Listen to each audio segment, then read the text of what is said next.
everyone, so I'm back to normal with my gardening vlogs. Unfortunately last week I really hurt my back. I'd somehow injured it carrying some compost and I woke up with back spasms. It was the most bizarre thing, and so I just did a really brief sort of silent movie vlog last week. So I thought I'd just quickly show you how everything has changed, because it has. I've never even explained properly about the changes, because we've actually bought loads of aggregate and we've created a bit of a border here, and we've actually dog-proofed the area. So I'm so pleased about that, because it was really cheap. It might have cost about £15 maximum. I don't even think it cost that, because I bought these wooden stumps. Well, they're actually longer than this, and I got a pack of 8, I think. I sawed them in half. I think they were about £7 odd for those, and I don't know if this was £2.99 or £4.99 chicken wire. That was from Home Bargains. Sorry, B&M. It was B&M. And we already had a staple gun, so my fiance just hammered it in because of my back, and I just spread out the chicken wire, and it's completely all the way around, and so my dog can't poo on my cabbages. Woo! It may have been very nutritious for them, but I really don't fancy dog poo cabbages, thanks. And you may have noticed the whole back area, well, it wasn't all along the back. The greenhouse used to be there, and it's now over there. And my dog's barking because he's a rascal. So right in front of you is a load of courgette plants, and they were originally around here, and they're growing quite well.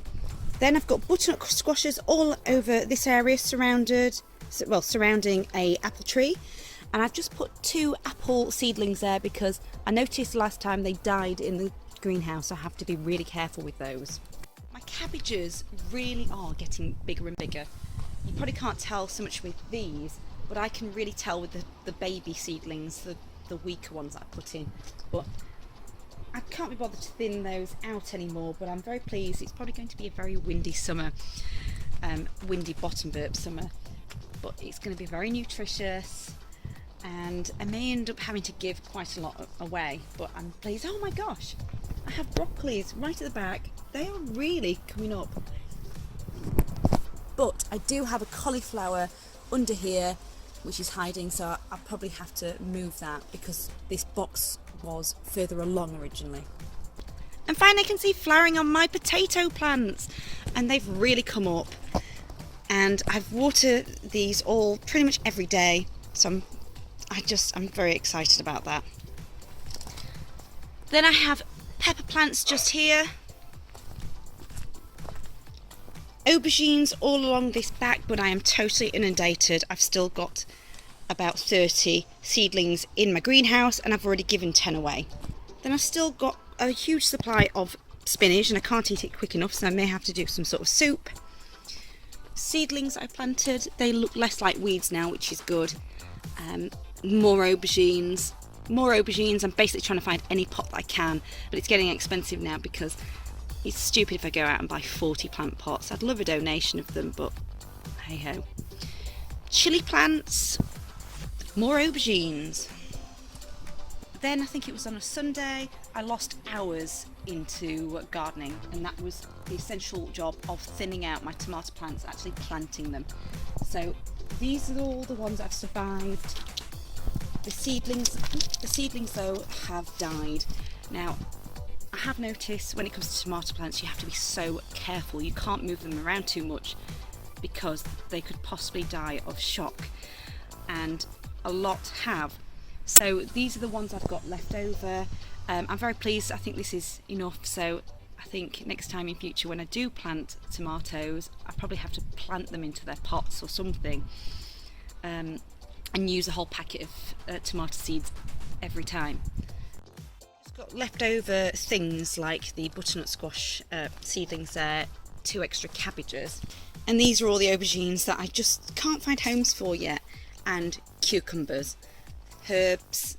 And thank you so much to Beth, who watched my gardening vlog a couple of weeks ago.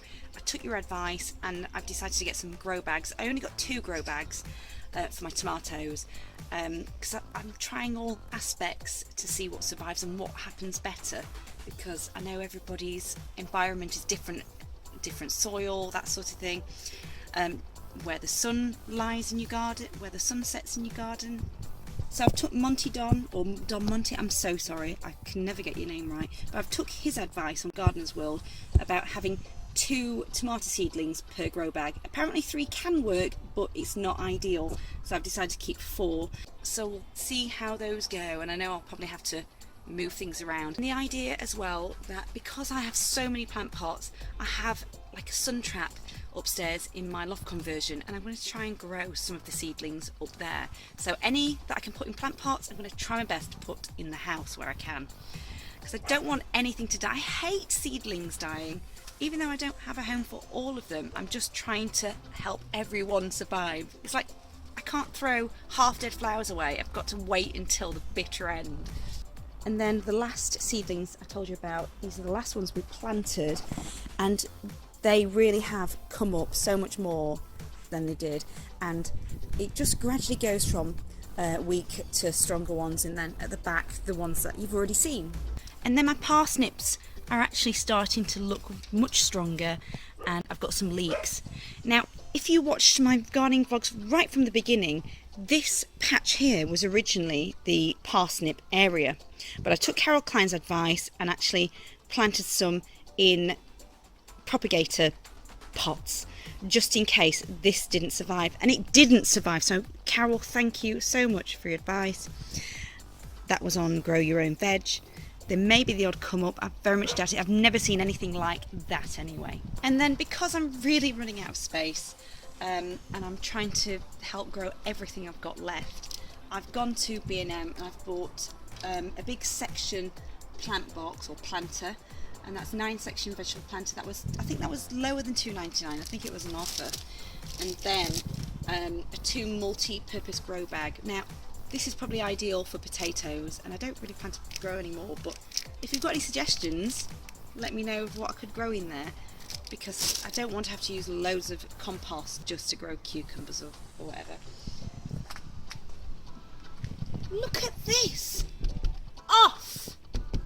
Right, I'm going. This attention seeker is being a rascal again. He'll do anything to get attention and poo on my vegetables. Anyway, thank you so much for watching. Please let me know if you can suggest any other gardening techniques, and I will see you in my next video, hopefully with some food. I fancy some food. Alright, thanks for watching. Bye!